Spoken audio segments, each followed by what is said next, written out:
All right, let's dive right in. Today, we are tackling a massive 500-year saga that completely reshaped the Indian subcontinent.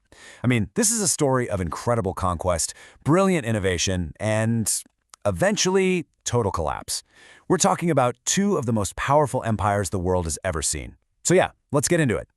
So, it all boils down to this one big question, right? How do you build an empire that can last for half a millennium, and what, in the end, makes it all fall apart? We're going to dig into how these two massive empires climbed to unbelievable heights, the genius moves that kept them on top, and of course, what finally caused those deep cracks in their foundations. It's really a story of huge ambition, clever administration, and in the end, fragmentation. Okay, so our journey is basically split into two major acts. First up, we've got the Delhi Sultanate. These guys were in charge for an incredible 320 years.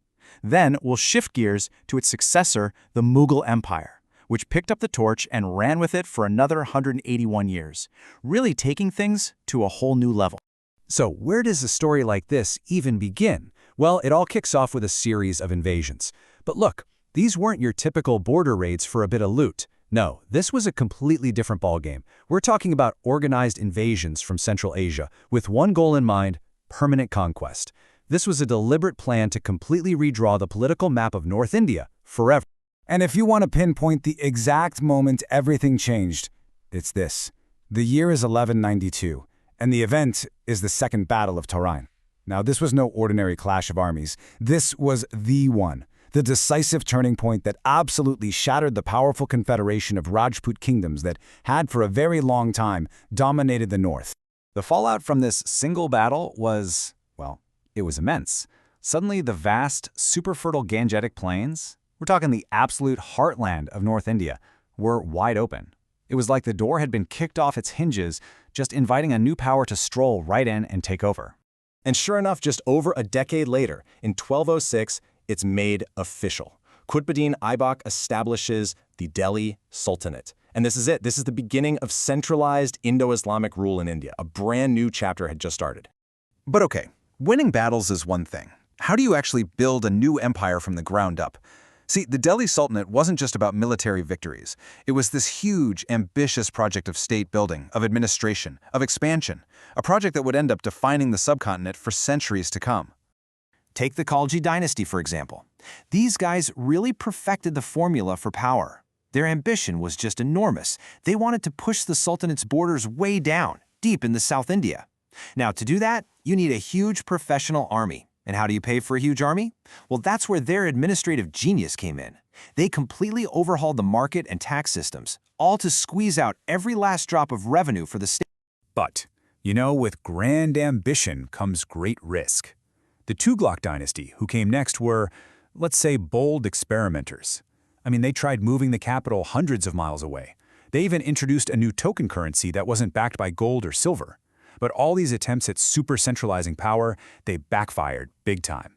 It just stretched the empire's resources and its control way, way too thin. And this right here is where we start to see the first major cracks appearing in that imperial foundation. Because, let's be real, every empire, no matter how powerful it seems, eventually hits challenges that test its very structure. Then in 1398, a devastating blow comes from the outside. The invasion by Timur and the absolutely brutal sack of Delhi was a seismic shock to the system.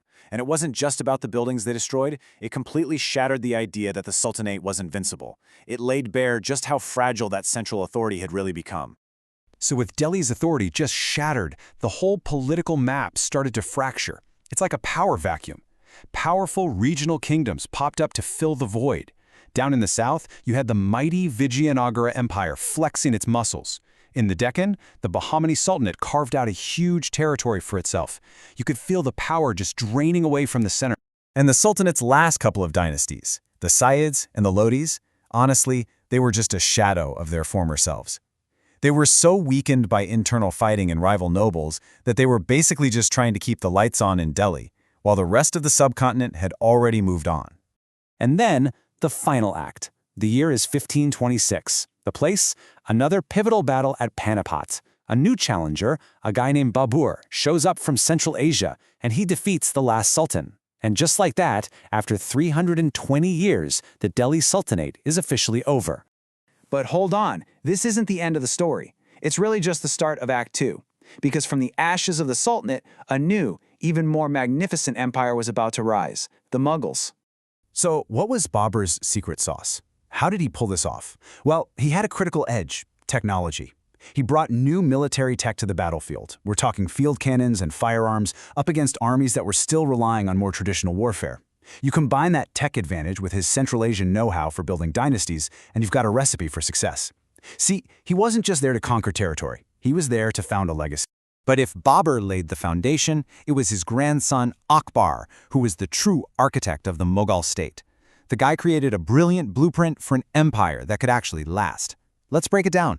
First, he created this ranked system called the Mansabdari system to organize all his nobles, tying their power directly to their loyalty to him. Smart. Second, he standardized how taxes were collected, making sure the empire had a steady, stable income. And third, and this is absolutely crucial, he promoted a policy of religious tolerance, which helped bring the huge Hindu population into the fold. It was a total masterclass in how to unify a diverse empire. Now, with that solid foundation built by Akbar, the Mughal Empire just soared to its absolute peak. But, as we all know, what goes up must come down. The highest heights often come right before the long, slow slide, and that's the great paradox of the Mughal zenith. Under Shah Jahan, the empire hit its absolute cultural and architectural peak. This is the era of the Taj Mahal, right? The ultimate symbol of Mughal wealth, power, and just breathtaking splendor. But all that glittering gold came at an enormous cost, putting a ton of pressure on the imperial treasury. Then we get to his son, Aurangzeb, and he is the ultimate imperial paradox. On one hand, he expanded the empire to its largest physical size ever. But on the other hand, his non-stop wars and his super-rigid policies created the maximum amount of strain. It drained the treasury dry and pushed away key allies. So the inflection point, the year it all really begins to unravel, is 1707. That's the year Aurangzeb dies. I mean, after a reign of almost 50 years, the one iron will that was holding this massive, overstretched empire together was just gone. And the fallout was immediate. And you know what? It's like history repeating itself, just like what happened with the Sultanate. The center simply could not hold. Powerful governors and other ambitious new players started carving out their own little kingdoms. You had the warrior Marathas in the west, the super-wealthy Nawabs of Awadh and Bengal, the Nizam of Hyderabad down south. They all became, for all practical purposes, independent rulers. The Mughal emperor in Delhi? He was now basically a king with no real kingdom. So, here we are, 500 years after our story began. One great empire has fallen, and its incredible successor is now crumbling, creating this massive power vacuum across the entire subcontinent. And that leaves us with one final, absolutely critical question. With the grand prize up for grabs all over again, who was going to be next?